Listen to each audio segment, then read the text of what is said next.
Hi everybody, I'm Marissa and I'm a PADI Master Scuba Diver. I'm sure you've heard of decompression sickness before. You probably know that it has something to do with water and pressure and diving, but what is it exactly? Well, if you're new to diving or if you are interested in diving, then you come to the right spot because I'm going to explain in simple terms what it is exactly and how it can be prevented.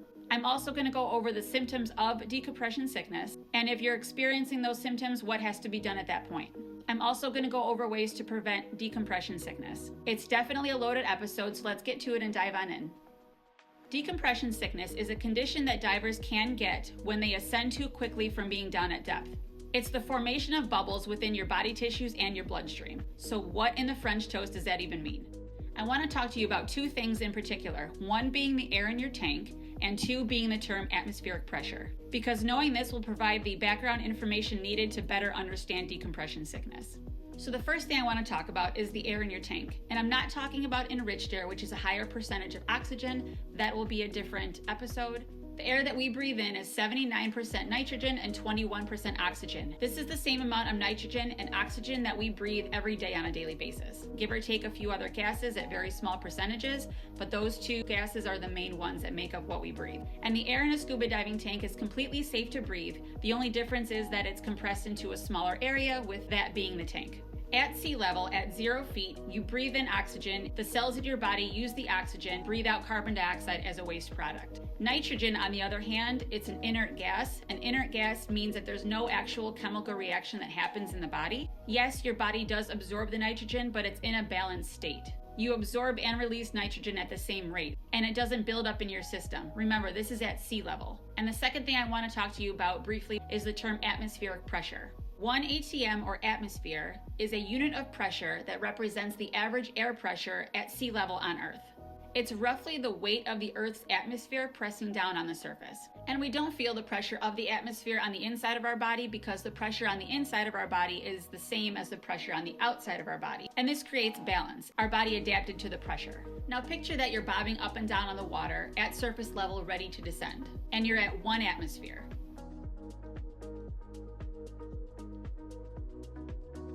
When you start descending underwater, you're adding 1 atmosphere for every 33 feet that you descend. So you're at surface level, you're at 1 atmosphere. You go down underwater 33 feet, you're adding another atmosphere, so that's 2 atmospheres. 66 feet is 3 atmospheres. 99 feet is 4 atmospheres, and 132 feet is 5 atmospheres. Now, for this video and for what I'm trained for, I can dive the full recreational depth of 130 feet. Anything past 130 feet is technical diving, so that's a whole different ballgame, and I'm not trained in that, so this is pertaining just to recreational diving. So really, when you descend under only 33 feet underwater, your body already has double the amount of pressure on it that it's used to. 66 feet, you're adding another atmosphere, so that's 3 times the amount of pressure. Another 33 feet at 99 feet, you're adding another atmosphere, which is 4 times the amount of pressure on your body. As you descend, or as you go deeper underwater, the pressure on your body increases, and the air-filled spaces on you and in your tank will compress because of the increase in pressure. So the air-filled spaces on you are going to be your sinuses, your lungs, the air in your mask, and your ears. And the air also compresses in your tank, including the nitrogen that you're breathing in. As a diver descends and they go deeper underwater, the nitrogen molecules in the tank are getting smaller and smaller with each atmosphere that's added. Because of the nitrogen molecules getting smaller and smaller, there is more room in your tissues and in your bloodstream where the nitrogen can get stored and build up. These molecules are so small that they're able to fit into these little spaces.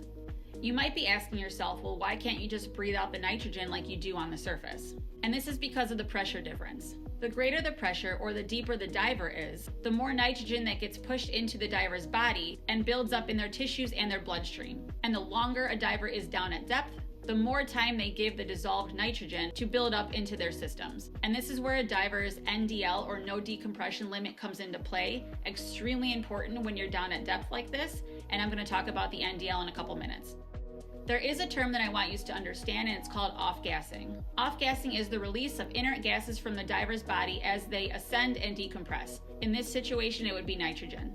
This is done through breathing, specifically exhaling. When you exhale, your body releases or off-gasses the nitrogen. Say you're on your dive and you go down to 90 feet, your dive is done and now it's time to come up. When you ascend slowly, about 1 foot per second, and you do your safety stop, your body is allowed the proper time to off-gas the rest of the nitrogen in your system. Now, when you ascend too fast and the pressure decreases, it always happens. And this is just what I post. Like, I mess up so much. Okay. Help.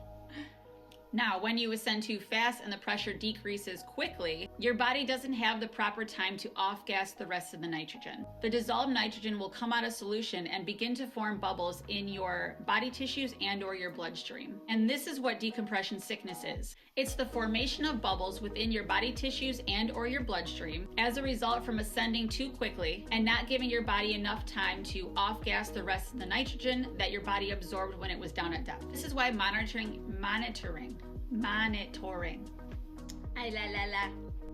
And this is why monitoring your NDL is essential and why safety stops are so important. I said I was going to talk about this in a couple minutes, and here we are. So I'm going to talk about the NDL, or the no decompression limit. This information is going to display on your dive computer in some way, shape, or form. So here we go. The NDL, or the no decompression limit, is the time that you have at your current depth before you have to do an emergency decompression stop. The no decompression limit is the limit you have. It's typically within minutes with no decompression stop. Once you hit this limit and go over, it is mandatory that you do an emergency decompression stop. At this point, your dive is over. Going over this limit means that your body has surpassed the normal amount of nitrogen, where even if you did just a regular safety stop and you ascended slowly, still not enough time for your body to off-gas that nitrogen that built up in your system when you were down at depth. And you're putting yourself extremely high at risk for decompression sickness. If you go over your NDL, you have to follow the instructions on your dive computer. It's going to tell you at what depth to ascend to and how many minutes to stay there for a safety stop. And now I'm going to show you a few screenshots of my dive computer that I had when I was down at different depths. Okay, so these are my screenshots from my dive computer at different depths. So you see the top one, I'm at 82 feet. You see the bottom left, I'm at 58 feet. And the bottom right, I'm at 102 feet.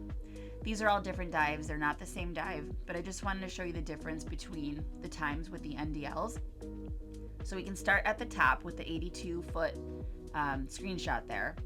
If you look on the right side of that dive computer, you're going to see NDL with the number 16 underneath it. And then to the right of that, there's a bar that starts with green at the bottom. And as it fills up, as your NDL time gets less and less, it fills from green to yellow and then red at the very top, meaning that you have like barely any time left and you have to ascend a little bit. So at 82 feet, I have 16 minutes before my NDL time is up and I have to do a mandatory decompression stop. You never want to go past this time. Like I said, you want to stay within your limits and ascend before that time hits 0. The bottom left, I'm at 58 feet, and you can see my NDL time is a lot greater than the 16 minutes. I'm at 29 minutes with that. The shallower you are, the longer your NDL time is going to be, because there's not as much pressure on your body and your body isn't absorbing as much nitrogen at a faster rate. And then on the bottom right is my deepest dive at 102 feet within these 3 shots here. And you can see that the NDL is only 8 minutes. And so at 102 feet, I have 8 minutes before I have to start ascending. And if I surpass that time, I have to do an emergency decompression stop. So you never want to go past that time.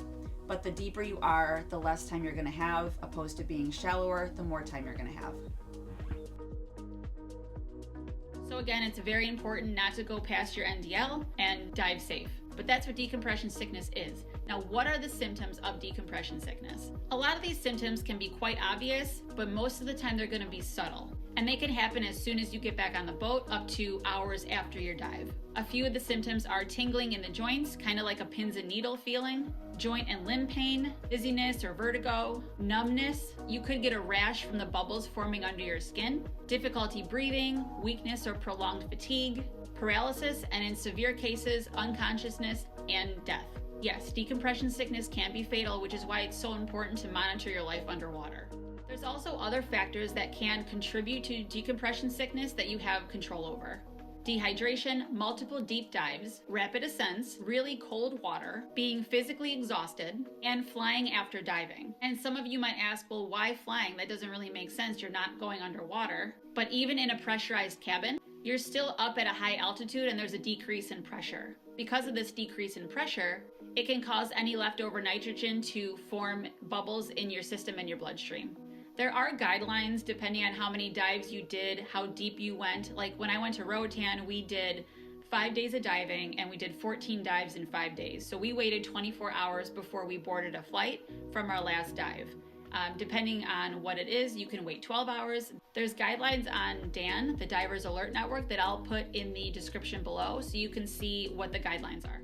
What do you do if you're experiencing symptoms of DCS or decompression sickness? You always want to be prepared in this situation because if DCS is left untreated, it can cause permanent injury.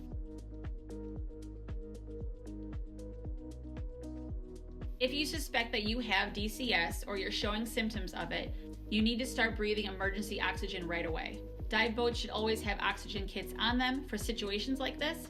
And this might be something you want to ask beforehand before you book a dive with a shop, because there's some boats that don't have oxygen out there and you always want to do your due diligence. Again, it's your safety. You want to make sure you're diving with a credible shop. I know with PADI there is a course that you can take to learn how to administer emergency oxygen, and I'll put that link in the description below too. Once the diver is breathing oxygen, most likely they're going to go to a hospital, get evaluated, and probably get put into a pressurized chamber or a hyperbaric chamber. It's a chamber that you go in and you're going to lay down in it, and the pressure around you is going to increase as if you were back down at depth. This is going to allow your body to off-gas the rest of the nitrogen, and slowly the chamber will decrease in pressure. You'll be getting 100% oxygen this entire time. How do we prevent getting DCS or the bends? Pay attention to your dive computer. Like I said, do not go past your NDL time. Ascend slowly. I do 1 foot per second, so I do it more conservatively, but I'm really comfortable doing that. I mean, there's no rush coming up from being down at depth, so why would you want to go fast? Your first dive of the day should always be your deepest. If you're doing 3 dives in a day or 4 dives in a day, the first one should be the deepest, and then you slowly get shallower and shallower throughout the day. Diving intervals are super important. So if you're doing 3 dives a day or 4 dives a day, you always want to do 45 minutes to an hour interval between each dive, just to allow your body to get rid of that excess nitrogen before you go down at depth again. Stay hydrated, drink enough water. This will help the nitrogen flow in and out of your tissues a lot easier. Being physically fit, nitrogen has a hard time flowing through fatty tissues, so this will take a lot longer to off-gas. Don't drink the night before, don't be hungover, don't do drugs, get a good night's rest. Have common sense about it and dive as safely as you possibly can with the things that you can control. Because honestly, going deep underwater, it's no joke on your body. Now, there's always a risk of decompression sickness. Even if you do a perfect dive and everything goes right, you're still at risk for getting it. But you can control how you monitor the dive. It's your life, it's your responsibility for your safety. Don't be a turd. Just dive safe, dive smart. That's all. If you like this content and you want to know more about diving, or you're interested in diving, or if you just want to see some cool footage, then please like, comment, share, subscribe, and hit that bell so you get notified when I post a new episode. And we'll see you next time. Bye, guys.